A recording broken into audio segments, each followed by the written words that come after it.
Hi there, folks. This is Levi Kuhn at Kuhn Truck and RV, your Class B and B Plus RV specialists.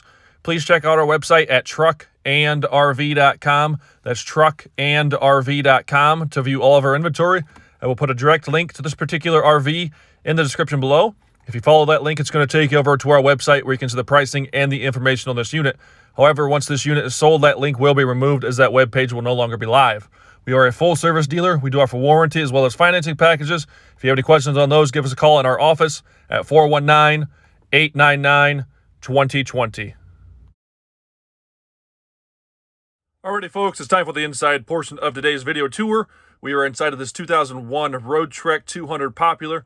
It has 96,542 miles. As always, we're going to start at the front, then make our way towards the rear of the coach. We're then going to come back towards the front. I'm going to try to get you a few different angles so you can get a feel for the overall space as well as the overall condition of this RV. We are a small family-owned and operated dealership. My father started this business back in 1976. Myself and my brother Luke have taken over the day-to-day operations. So if you stop in here, you're more than likely going to meet me or Luke. We do welcome you to take as much time as you'd like touring this one or any one of our RVs. Both front seats up here do swivel. The driver's seat, it's much more limited on how far it can swivel because of the cabinet behind it, as well as the steering wheel. But the passenger seat here pretty much can swivel all the way around. This one will create a small twin-size bed up here. So you're going to swivel this chair to face the inside or the outside. You're then going to use this seat back and seat bottom to basically create a bridge across here to create a twin-size bed up here. So this one's going to have a sleeping capacity of 3 people, 1 up front, 2 in the back. There are a total of 3 seat belts, the front 2 chairs, as well as this chair here. Do have a little bit of storage underneath that one. There is a position for the table here. This here is your propane furnace. All of the upholstery fabric on the front chairs as well as the rear couches are in good condition. This is kind of our control center here. We've got our levels test switch. If we hold this one, it's going to light up each one of our gauges. We've got our water pump switch and then our battery disconnect. This one is not labeled, and this is always a question people have afterwards. What's this one for? That is for your porch light, the outside light on the outside of the RV. That one there is for your propane water heater. I'm going to pull a 180 on you here. This closet here is intended to be your wardrobe. You can see we've got a rack up here to hang your clothes. Pretty good size as well. Table leg is stored back there. This one does have a 3-way refrigerator.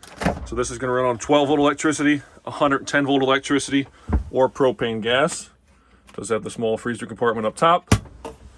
This is going to be a little bit larger model than your typical like 190 Roadtreks.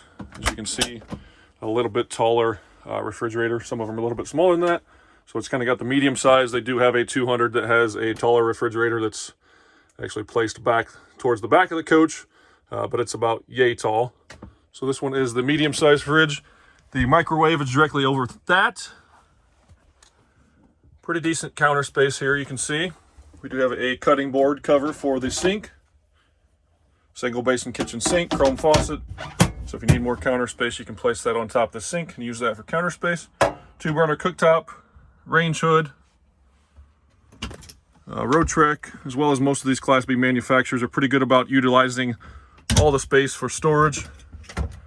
Anything and everything that they can think of to maximize the storage in these small motorhomes, they try to do the best they can. A couple of drawers here.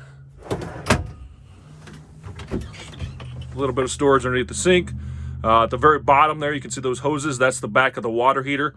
Your bypass valves are there, so it's very easy to bypass that water heater if you're going to winterize yourself. This whole gray area here that I'm standing in, this is the shower pan. This is all sloped and intended to run to this drain here. If you have this parked level, that is sloped to there. So you're actually going to take your shower in the aisle here. I'll kind of show you that a little more on the way back towards the front.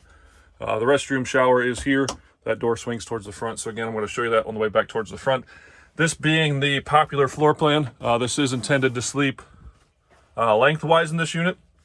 So we're going to sleep 1 person here, as well as 1 person here. If you really like to cuddle, You actually can fill this area in here and create one large bed, and you could potentially sleep 3 people back here, 1, 2, and 3. Most people are going to leave it this way, set up here, this twin bed configuration that they call it. So you can, when you're laying here, you can kick your feet out and get out of bed nice and easy in the middle of the night. Is the way that most people tend to use it. You can, these cushions here you see are split. So these are the ones that you're going to use to essentially fill in these 2 slots here. You can use just this one up there or just this one up top.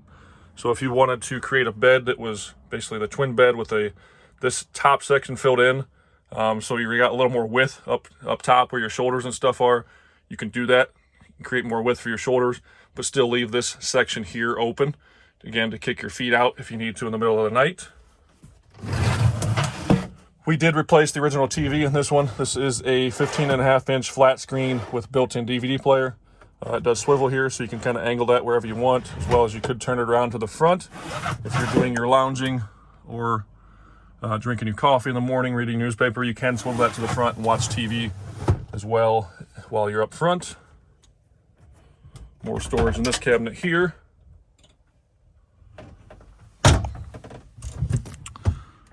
Nice deep storage alongside the air conditioning here.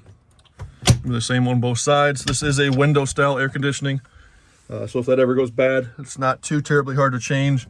They're readily available. You can buy a window AC at Lowe's, Menards, Home Depot, anything like that. Just got to get the right size. You can pop it in there. It takes a couple hours for somebody with a little bit of experience, but not too terribly bad. Both side windows do open. The lower portion here is going to open. That is screened. The top portion is fixed. This back window, it does not open. That's actually the emergency exit window. You can see the 2 red handles there. You do not want to open that unless it's an emergency, because that window will fall out. Again, the lower portion here does open, and it is screened. Got a few lights back here. Thermostat for the propane furnace is right there. The controls for the air conditioning are on the unit itself.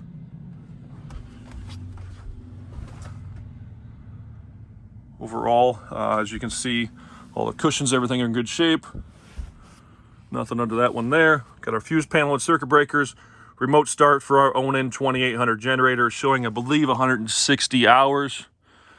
Noxious gas detector down there. This is just wrinkled from my butt sitting on it there. Again, clean, nice, and cushions are in good shape. Our table is stored underneath this side. This little bump out here, sometimes people ask about that. What's that for? You'll see on the outside portion, the spare tire is stored underneath this, so they have to put that bump out so that tire will fit in there. Carpet back here cleaned up pretty decent. There are a few stains up front that I'll show you when we get up that way.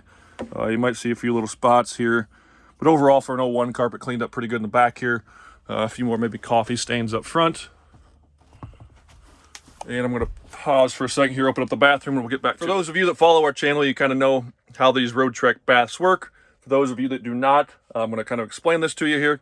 So again, this whole gray area up to the front there is a formed fiberglass drain pan. This is your drain right there. That is sloped to that. So if you're parked level, your water should drain in your drain there. You are going to take your shower while you're standing in the aisle. You're pretty much going to stand over that drain right there. And then you're going to pull the shower curtain, which is located there. You're going to pull that out and around you.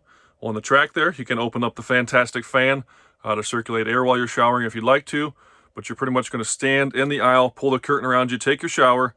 When you get done, dry off. You can drop your towel on the floor, dry the floor off, and you are all set. This door here is a 2-part door. This one here is the same. I forgot to show you that one on that door, but essentially this section here, you can see how that's kind of funny shaped. That has another hinge out here, so that will swing out, and it kind of fits in this space here to create privacy towards the front of the coach. Again, this door here will do that towards the back, so you can create some privacy towards the back of the coach as well. Got the stool there, your shower curtain, your shower head, the valve for your shower, and the neck curtain tucked back up there. So just some goodies there, toilet treatments that we left in here. My sister has 2 kids, Denise and Nephew. Overall, this thing cleaned up pretty nicely. As you can see here, the interior is pretty decent. I'm not going to call it flawless or, one of the cleanest ones that we've had. The exterior, the white, most of the paint shined up pretty nicely. There are some areas where the paint is starting to peel and flake. If you continue to follow through the rest of this video, I will show you those areas in the outside portion of this video. So overall, again, a 2001 with 96,000 miles. I'm going to call this thing around a 7 on a scale of 1 to 10, 1 being the worst and 10 being the best. I'm going to call this thing somewhere around a 7. Again, it is a 2001 with 96,000 miles.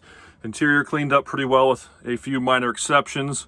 The outside, it shines nicely, but there are some few handful of paint issues. Again, stick around. You will see those on the outside portion of the video. This is the Chevy chassis. It has the big boy 8.1 liter V8 engine. I told you when it was in the back, there's a few spots here, coffee, I think, or something there. You can kind of see a little bit of a haze there. Stain that did not come out, most likely coffee. Coffee can be pretty difficult. Everything's been cleaned, steam cleaned, like we always do. Chevy chassis, 8.1 liter V8, power windows, power locks, power mirrors, tilt, cruise, CD player there, pretty well loaded up. If you have any questions on this one, give us a call at Kuhn Truck and RV, the best little RV dealer around since 1976. Alrighty folks, we're going to run on the outside of this Roadtrek 200 Popular. We are 20.5 feet from bumper to bumper. We have 4 brand new tires and an 11-foot awning. This does sit on the Chevy 3500 chassis. It is powered by the 8.1 liter V8 engine. The exterior shined up very nicely. There are a couple of minor paint flaws, which I'm going to point out to you. First one here in this running board here on the passenger side. You can see the paint has started to lift and peel a little bit there.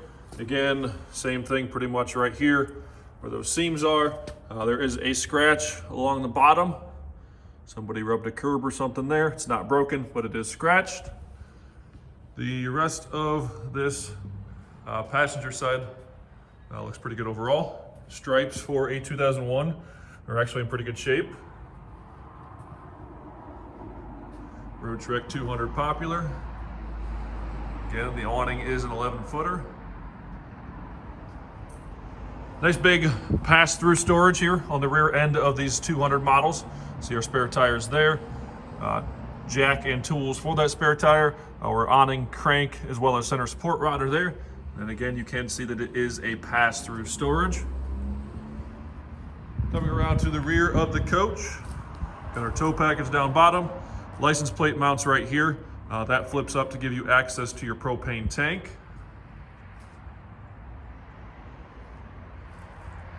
Our generator is mounted up underneath, just behind that rear axle. This pass-through storage again here on the driver's side. We've got a sewer hose for you there, our city water connection, outside shower valve, hose is laying there, our shore power cord, some other goodies that we left in here for you. Again, that does pass through. Gasoline tank, you can see a couple little imperfections there. I'm going to back up here because I know I missed this one. Up top here on the roof, somebody had a decal or a sticker up there that when it came off, did a little bit of damage there. A little bit of flaking there, as well as here. It's been touched up, but has flaked across the top of that window. Stripe on this side, on the roof here, you can see a little bit checking, nothing terrible. The main stripe down on the body still looks pretty good. All of the white that's painted, as you can see, shined up pretty nicely. Vent and access to our water heater, vent and access to the back of a refrigerator, the vent for our furnace, our propane furnace. We have another storage compartment here, pretty good sized. Then lastly, our sewer dumps, sewer drains are underneath the driver's step here.